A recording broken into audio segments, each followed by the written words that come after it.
Allahu Allahu Allahu Allah.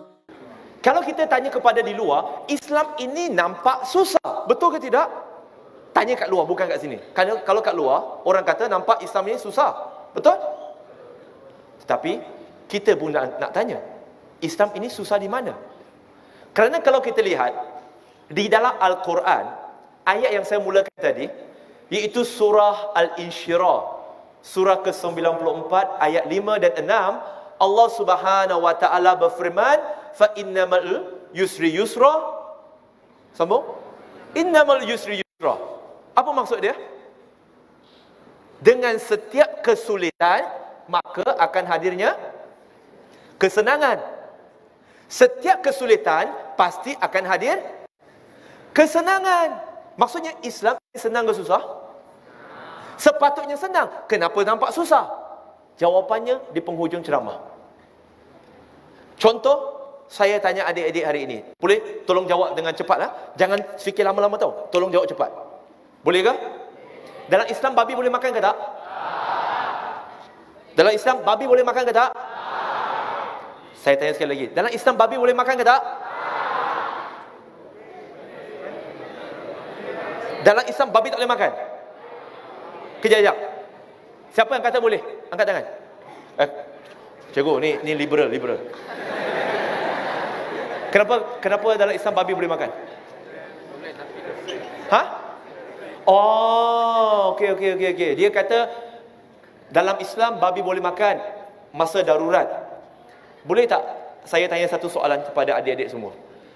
Kalaulah kan babi ini hanya boleh makan waktu darurat, babi ini dah lama mati tau. Tak faham? Kalau dalam Islam babi itu boleh makan waktu darurat, babi itu dah lama mati. Tak faham lagi? Allahu Akbar.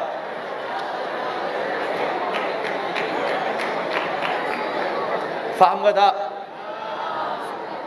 Maksudnya dalam Islam babi boleh makan tak? Kalau babi hanya boleh makan waktu darurat, babi itu dah lama mati.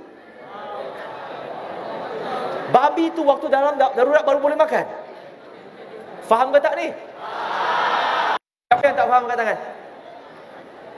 Okey, tak faham tak apa. Tak faham tak bermaksud anda bodoh, bukan. Okey je. Sebab tak jadi haram pun kau tak faham. Okey, tak faham. Bagus. Kat kawan sebelah faham kan? Tanya kawan sebelah tu. Tadi sekarang faham tak? Okey, saya nak tanya balik. Dalam Islam babi boleh makan tak? Astagfirullahaladzim. Semua sekarang boleh dah. Baik. Adik-adik yang dikasihi dan dirahmati, sepanjang perkongsian saya akan tanya soalan-soalan yang bunyinya pelik sikit, tetapi adik-adik perlu mendengar dengan baik. Kerana kebarangkalian itu juga cara anda akan ditanya dalam peperiksaan anda. Kadang-kadang kita teruja sangat. Kita terlalu excited nak menjawab soalan. Alah, soalan ni kacang je. Last makan kacang. Kacang sebab kita overconfident. Kita rasa, alah, soalan ni aku macam tahulah. Macam tahu, bukan belum tentu tahu. Sebab itu kena dengar elok-elok. Adik-adik, dalam Islam, orang Islam boleh tak makan daging khinzir selain daripada waktu darurat? Boleh ke tak? Boleh. Dia boleh makan, tapi berdosa lah. Betul kan? Berdosa. Tetapi bayangkan adik-adik, daging khinzir yang haram itu, ketika dalam darurat, jikalau kita tak makan dan satu-satunya makanan yang ada pada waktu itu adalah daging khinzir, yang dulunya daging babi ini adalah haram, sekarang ini apa hukum dia? Dia jadi halal ke jadi wajib?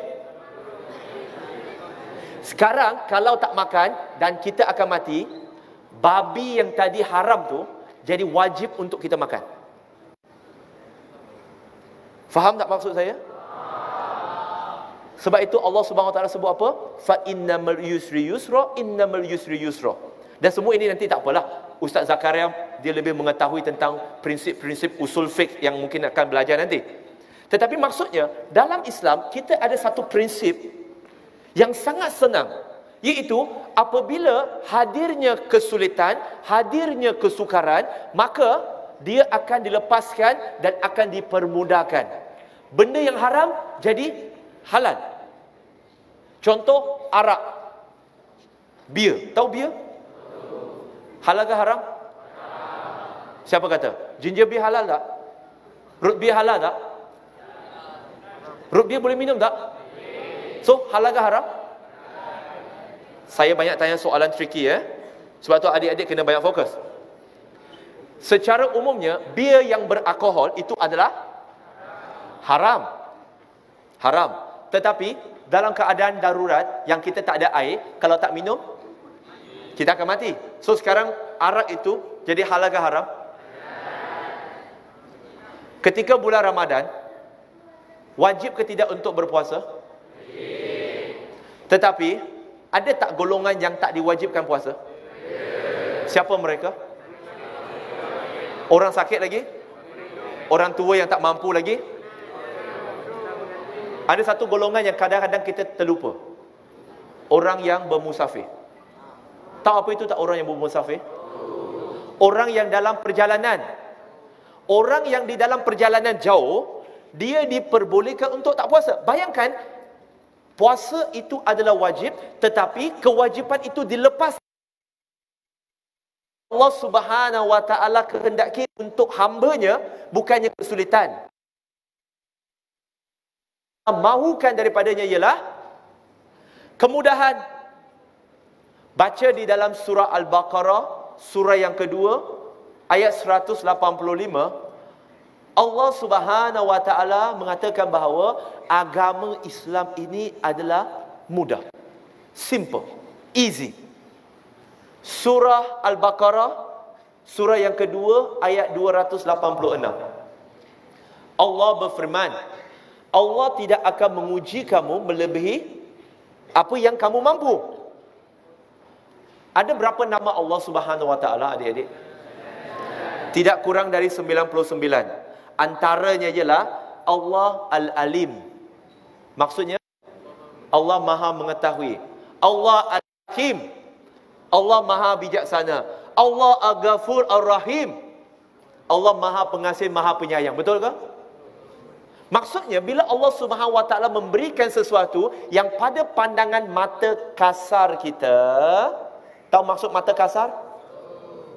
Pada pandangan mata kasar kita, nampak susah, nampak membebankan. Sebenarnya, dia tidak membebankan. Dia tidak membebankan. Tetapi apa yang menyebabkan kita rasa membebankan? Antaranya, iaitu kita kekurangan ilmu. Kita kekurangan ilmu. Islam ini begitu mudah. Bayangkan Nabi SAW, baginda bersabda bahawa Aisyah radhiyallahu anha berkata, apabila Nabi diberikan dua pilihan, ada dua pilihan untuk perkara yang sama, Nabi pilih yang paling susah ke yang paling senang? Siapa yang kata Nabi pilih paling susah, angkat tangan. Tak apa, angkat je, okey je. Tak ada. Siapa yang kata Nabi pilih yang paling senang, angkat tangan. Pun tak ramai juga. Habis yang tengah, okey. Siapa lelaki, angkat tangan. Yang ragu-ragu tak payahlah. Okey, siapa perempuan, angkat tangan. Okey, kalau saya tanya siapa lelaki, angkat tangan, dia angkat. Siapa perempuan, angkat tangan. Tapi kalau dua-dua pun dia tak angkat, dia ni golongan mana? Tak apalah, biarlah Allah yang menentukan.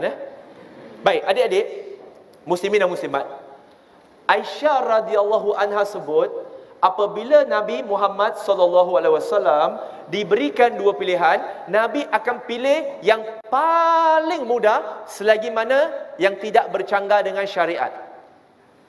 Selagi mana yang tidak bercanggah dengan syariat.